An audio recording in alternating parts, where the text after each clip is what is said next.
school, there were only 12 people in the whole grade, right? So it was a very sort of compact social system. So then it forced me to have conversations with people because you cannot just sit in a corner and sort of be with yourself or like have one or two friends. You have to sort of mingle with everybody. Curiosity was awakened, or that I got a taste of that. Wow, I'm learning something new, right? I fell in love with this I'm not that social on social media. and how they service their cars, what is included in their packages. So like Mm. for me, Inquisitive. curiosity. You are Yes. inquisitive. Of these fillers are always awkward and we should avoid. Welcome back. Good to see you again. My good luck. So, good afternoon. Good afternoon. Nice to see you too. How has your week been? Being productive because I stay positive and busy all the time. I try to. Maybe sometimes, a number of times, the result don't come up to my expectations. But I believe in just like you keep on moving. That is more important. Hmm. Consistency is more important than your results. Definitely. So, yeah, Yeah, yes. I think more people should understand this, that it's more important to focus on quality and commitment than to run or like chase numbers or chase results. It's a human mind. I think it's something wrong happens with the mindset, and it can happen with anybody, any person. I am no way an exception, but you can say at the same time I try to tutor myself because being mature enough, being experienced, being educated, at least we know what is good or bad and what we should do or we shouldn't. But again, at the you can say end of the day, you ultimately you are a human being, and we are no way an exception in any case. But yes, Yeah. I try to make my day productive in the sense like at least try to stay busy with something. Always I'm on. So yes, I try to. You let me know something about you today, Divyam. I have come with a set of questions. You may call them as questions or queries. Many are related to my speaking skills. But before we dive into this session, the first question that goes to you is that before joining this platform, because I don't know, you might be doing something else beyond like being a tutor on this platform, might be tutoring on other platforms. I don't have the idea. But before coming on this platform, like as a tutor, as a subject expert, what did you do? Like to come up to this level? How did, like, how you are so fluent, so confident?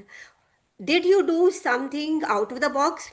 Or it was something like some upscale kind of your background or your schooling? What is the key behind it? So there's no secret sauce or anything if you're something like that. It's just that I like experiencing, let's say, new activities, new things. I like challenging myself. I like the process of learning something. When I start a new topic, I always have that curiosity that I can't wait to Google the next thing, right? So when I was younger, in school, I was an introvert because I didn't really understand social cues. I didn't really understand how uh, sarcasm works, or how a lot of things work in the sense of having friends. So since I think until I was in the seventh or eighth grade, I didn't really understand a lot of that. So I was just with myself, with one or two people who I felt safe with. But then I generated this curiosity to learn English when I shifted schools. Okay, so when I got into the new school, in my previous school there were 90 people in the same grade. Okay, across three divisions. But when I went to the new school, there were only 12 people in the whole grade, right? So it was a very sort of compact social system. So then it forced me to have conversations with people because you cannot just sit in a corner and sort of be with yourself or like have one or two friends. You have to sort of mingle with everybody. So that forced me, or at least it made me a little uncomfortable. It took me out of my comfort zone to be an extrovert. But then once I got a taste of it, I really liked having conversations. I really liked, asking people what their interests were. Maybe it's something I could adapt. Maybe it's a new hobby I could try for myself, right? So once that curiosity was awakened, or that I got a taste of that, wow, I'm learning something new, right? I fell in love with this. I have this obsession of learning new things, right? So since then, I've been, having conversations. I don't care if it's random, Like the other day, I went to this place. Have you ever seen in those social media videos they throw like the axe over their head on like a target? No. I'm not that social on social media. Not active. Okay. So it's just a random activity. It's like basically there's like a room, and on the wall is a big target, like a wooden target, and you're supposed to throw like a big axe towards the target to try to get the bullseye, right? So I had gone to this place. So even in, like, my uncle noticed this, even in such a place, once we were done with that activity, I went to the handler, like the person who was giving us instructions, and I said, now that we're done, you're allowed to answer this. What was the most serious injury you had over here? So like for me, yes, they gave us the safety briefing, what not to do. They told us how to be careful around other people, not to injure them or to hurt them, right? But in my mind, that question was always running, that why are they doing this? Who got injured? Did someone, I know it sounds a Mm. little bit evil, like gory, but did someone, lose a Concern. limb, lose a finger? Yeah, not concerned, it was more curiosity, like intrusive thoughts. But my point is, I always ask these questions. I always like to know things. Like I initially I used to ask Uber drivers how it works, how they get paid, is a commission, how they service their cars, what is included in their packages. So like Mm. for me, Inquisitive. curiosity, You are yes, inquisitive. inquisitive, yes. But for me, it's always curiosity. Like anyone around me, like who's been around me for a very long time, they're like, "Why do you ask such awkward or weird questions?" But for me, it's not to make it weird. It's more about, "Hey, I'm curious. Can you please answer it if it's not a problem?" Like, Mm. so for me, that intention is more important than what the question is. And as long as I'm being sincere about my intention for asking questions, I don't think people really feel bad or like sort of feel awkward about it. Mhm. So you have learner's mindset. Always you are inquisitive to know each and nitty-gritty of everything. You Definitely. may call it as curiosity. So it's a sign of a person who believes in Yeah. growth, like evolving. The person who believe in evolving, not simply growing. Yeah, That I would definitely. say. Hmm. That is a great quality of yours. I appreciate that. One should have that mindset, but it is very difficult to come up with that kind of mindset because of the complexities. Because my next question that comes to you is like, whenever I speak, it's a common question every second person, the learner on this platform might be asking you as well. Like I use many fillers and number of times, very common phrase we use, My question is not how to overcome it. My question is, of course, how to overcome is very important. In your ways, in how do you take it? Does these kinds of uses of these fillers sound the other person very awkward?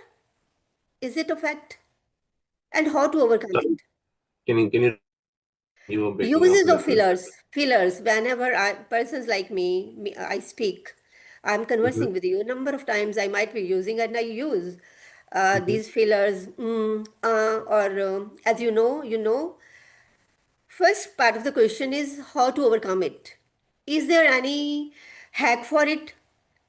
Like, of course, I know it's not a good thing. It's not considered good. This is one thing Right, in general.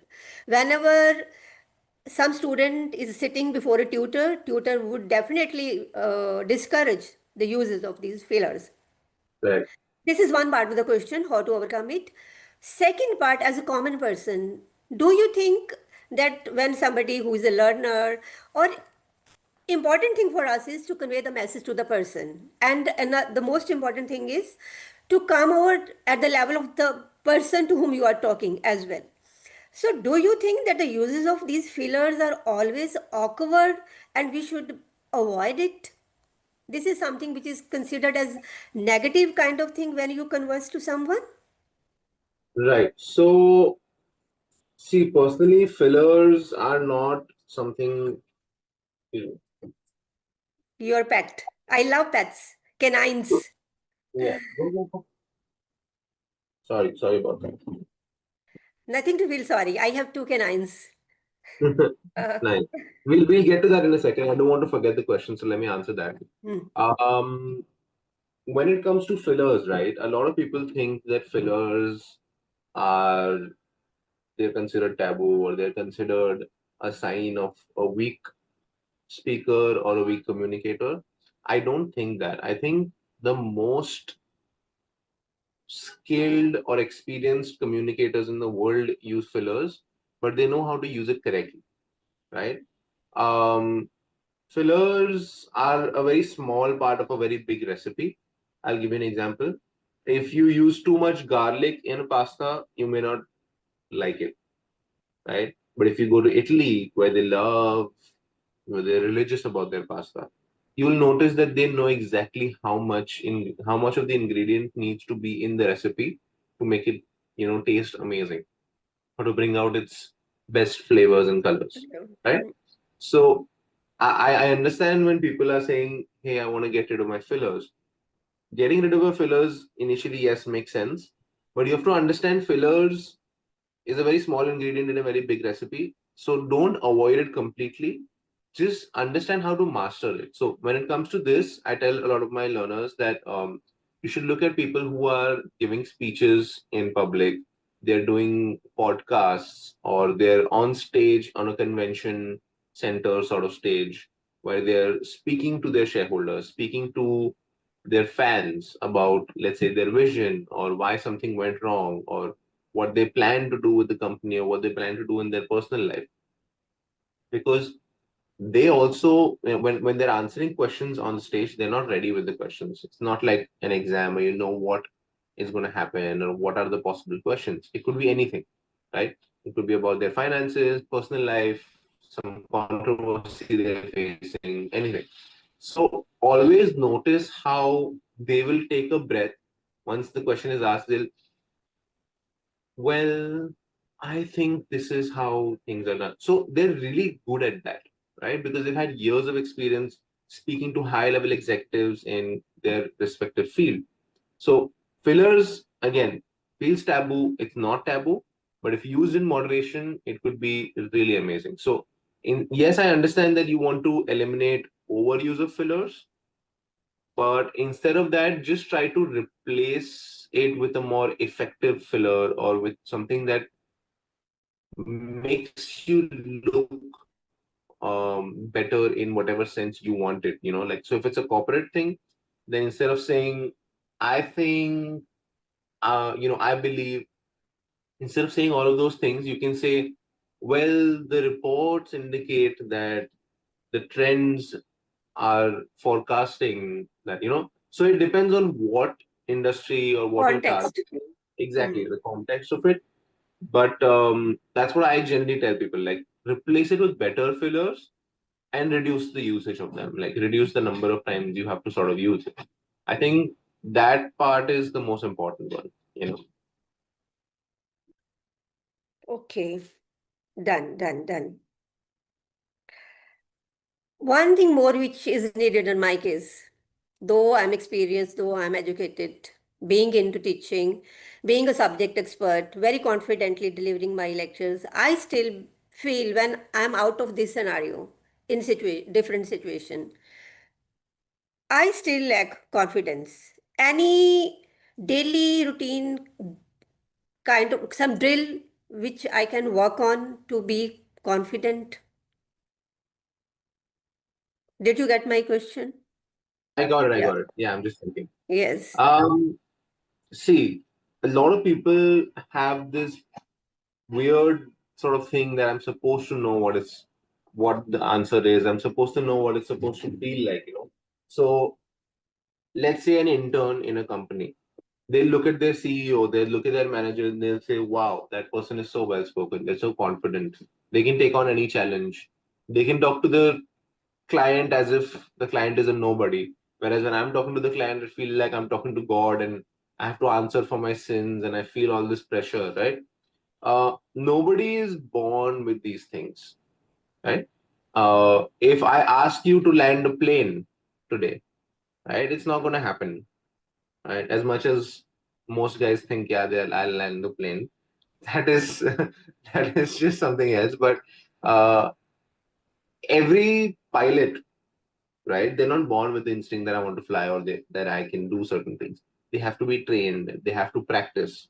They have to register a certain number of hours before they even get on a simulator, or sorry, not simulator, but like a training flight, or like an actual flight, or before they get the license.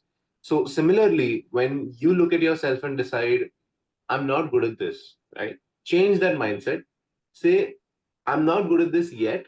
What can I do to become whatever the Better? target is, like whatever it is. Yeah, yeah. So it could be anything. Like if you want to be a businessman and your target is like Elon Musk, or let's just say someone from India, right? Like Mr. Ratan Tata. So see what qualities you want to inherit, and do your research on how you can get to that level quickly. Okay. Don't just assume that, oh, I'm a terrible businessman because I don't share any qualities with Ratan Tata. He was not born a businessman. He developed his sense of business, that acumen, that discipline that he has, right? And he created this name, and he realized that he wanted to move his, family's legacy forward. And he did a really good job there. I mean, I don't think there are many people in the world who can say anything bad about Mr. Ratan Tata. So you have to understand, these are things that happen slowly, and these are things you have to work towards. Okay. So feeling pressure that, okay, I'm not good enough, I understand that you feel like in that particular aspect or that particular skill, you're not good. But you have to change the mindset that, okay, now that I know I'm not good or I'm not good enough, let's work on it, right? And put in those hours, put in that practice, try to speak to people. Now, this, whatever advice I gave, is across every skill in life. So it's not just speaking, or public speaking, or like presenting in public. It goes with languages. It goes with relationships. It goes with discipline, fitness, anything, right? So just make sure you put in the hours, and even though you may not get the result like really quickly, um, a lot of things in life take time, and I think you should be patient with it. Nice. Okay, right. What are the most common grammar mistakes Indian speakers make when they converse in English? Like Oh, normally the question comes like whenever we people are like being learners, very common mistake in general we make when we start translating. That is a different question. My question yeah, is altogether different. Grammar yeah, mistakes we grammar. people make. Yeah. Do you have anything on your card or to share about? Yeah, definitely. So there are things that people get wrong because, see, there's one disadvantage of being Indian. I'll be very honest. Okay, we know too many languages. I'll be honest. So it doesn't matter which state you're from. You are definitely, like, in your database, there's definitely at least two or three languages, right? So the proficiency may be up and down, like it doesn't matter. There's always one mother tongue and maybe a second, third language. Like, so for us in Maharashtra, in Mumbai, there are so many languages, but I'll just say in my circle, I'm a Marwadi. So even though my first language is not Marwadi, my first language is Hindi. But because my grandparents used to talk in Marwadi, I know certain level of Marwadi. I understand it. I can have a conversation, basic conversation. Then there's Gujarati, because in my school, like, there were Gujaratis around me, and like I met a lot of people. I still have a lot of friends. Um, and there's Marathi. Then there is English. So it goes. I'm assuming like a lot of Indians have this thing. So what happens is, it when we are starting to learn English, we look at things through the goggles of what we already know. So the glasses of what we already know. and sometimes these rules don't really translate, or like they don't really make sense, if you know what I mean, right? So one mistake I notice people make is they use the incorrect articles, right? They make mistakes when it comes to tenses. Like tenses is one of the biggest problems that, like, I get a lot of messages saying, I don't know form of this tense to use in this sentence. I'm using double past tense. I had, we should have had done something. What does that mean? And like, I completely understand, because you look at things a certain way because of one language, and then suddenly another language comes in, like, no, no, no, no, no, we have different rules. So I Yeah. completely understand why that can be overwhelming, or that can be really confusing. So these two things I noticed. There are so many more. If I get into it, I think we'll end up talking for another hour. But I think these two, um, initially, people need to understand that translation from your home, from your mother tongue, is something that will, intensify this problem, because you're just literally translating the words and just sort of, you know, मैं खाने जा रहा हूँ. You cannot say I eat going. You cannot do that. Yeah. So Yes. translation is one thing I tell people, do not translate.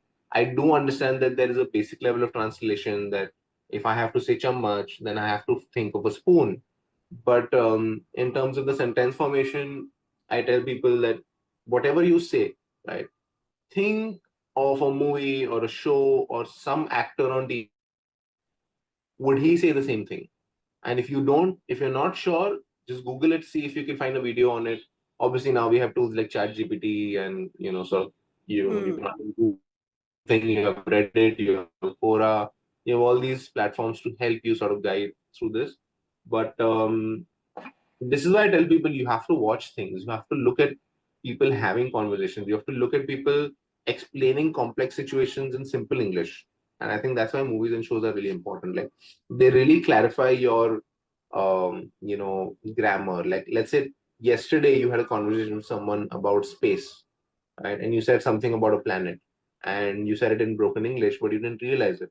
Let's say you're watching a movie, and in that movie he explains the same thing, but he does it so clearly, so perfectly, and you're like, oh, I understood it. I understood what he's trying to say.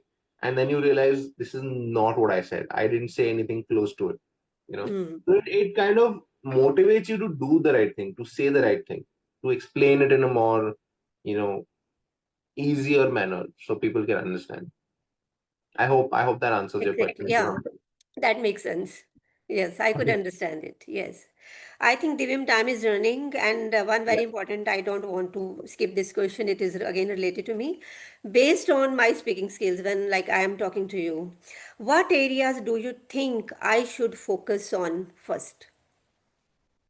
You as a, Speaker. like, as an improvement, Yeah, for my improvement.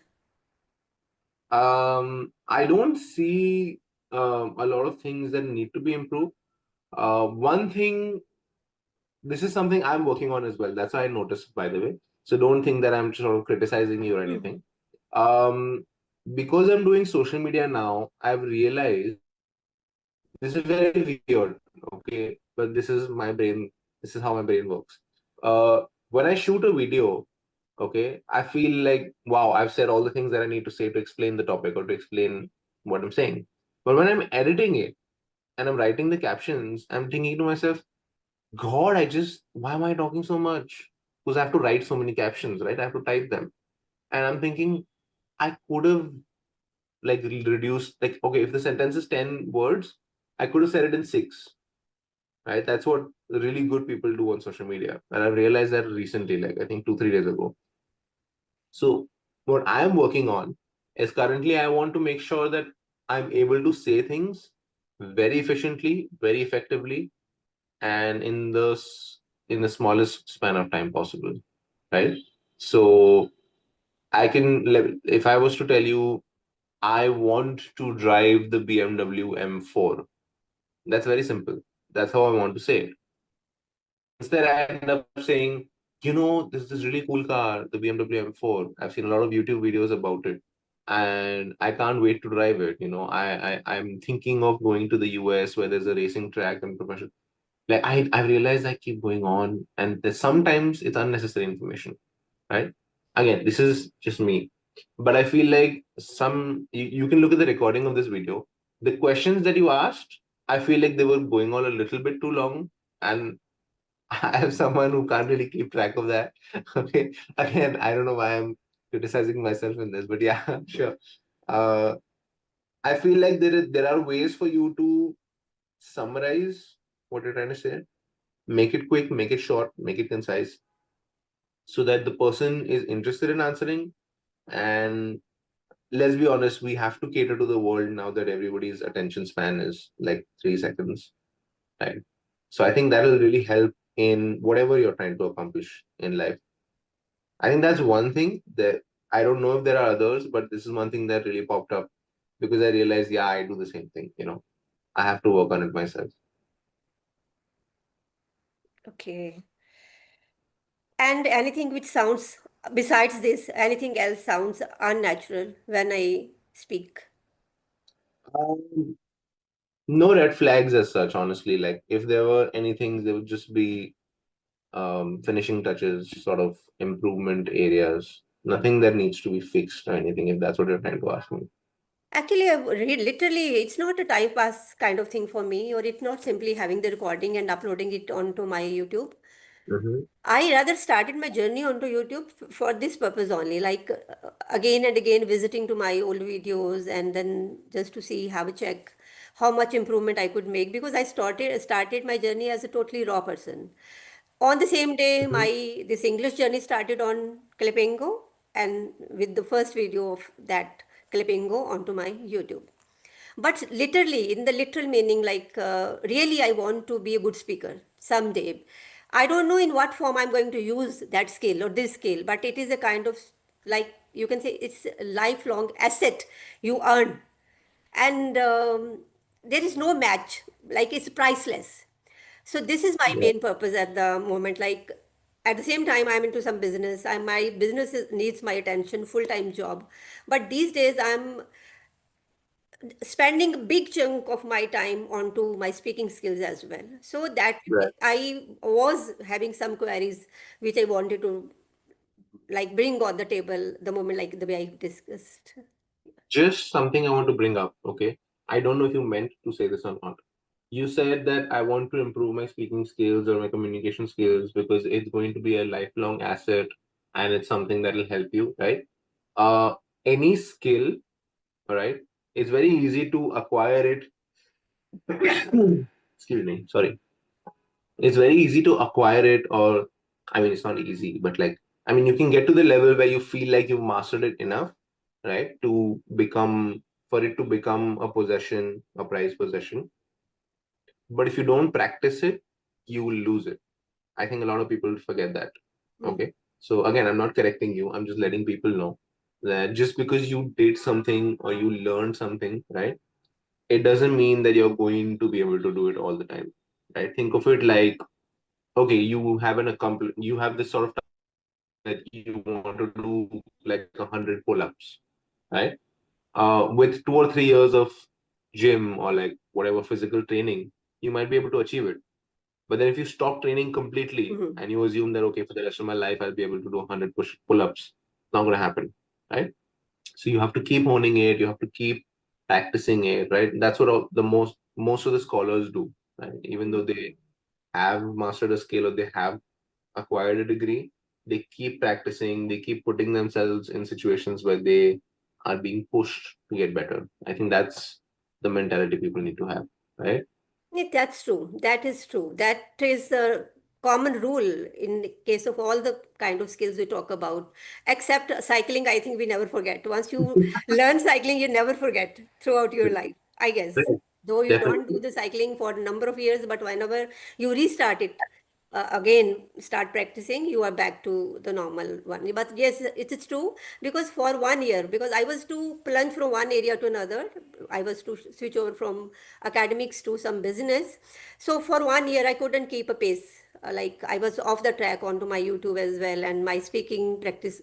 So one fine day, just 2 months back, I realized that it has affected very badly So it is, yes, it's true that it needs constant practice. I think until or unless you achieve some exceptional level where you start feeling like it has become natural for you, it comes out naturally when you speak to someone.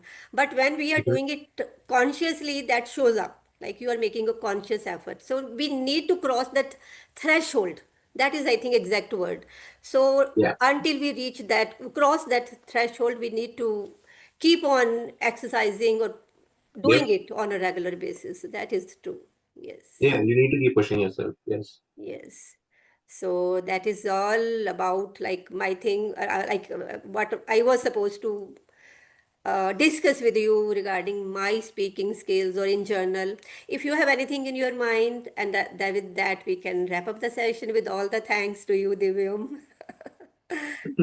Okay, that's really sweet. But obviously, see, the more conversations we have, the more things we can figure out how to improve, right?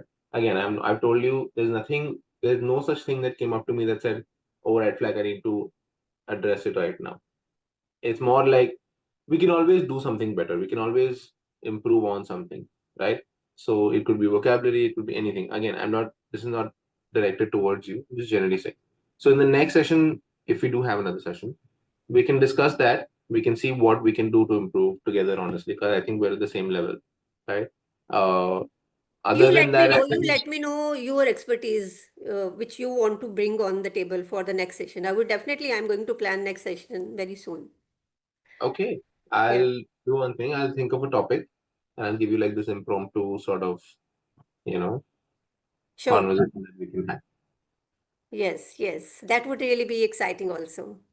Yep, awesome. Mm. So I'll see you soon then. Thank you, Divyam. Thank you. Yep, no problem. It was lovely having this session with you as always. Uh, Stay curious. Thank you. Have a nice day ahead. Thank you very Yep. much. You too. Bye Okay. bye. Bye-bye.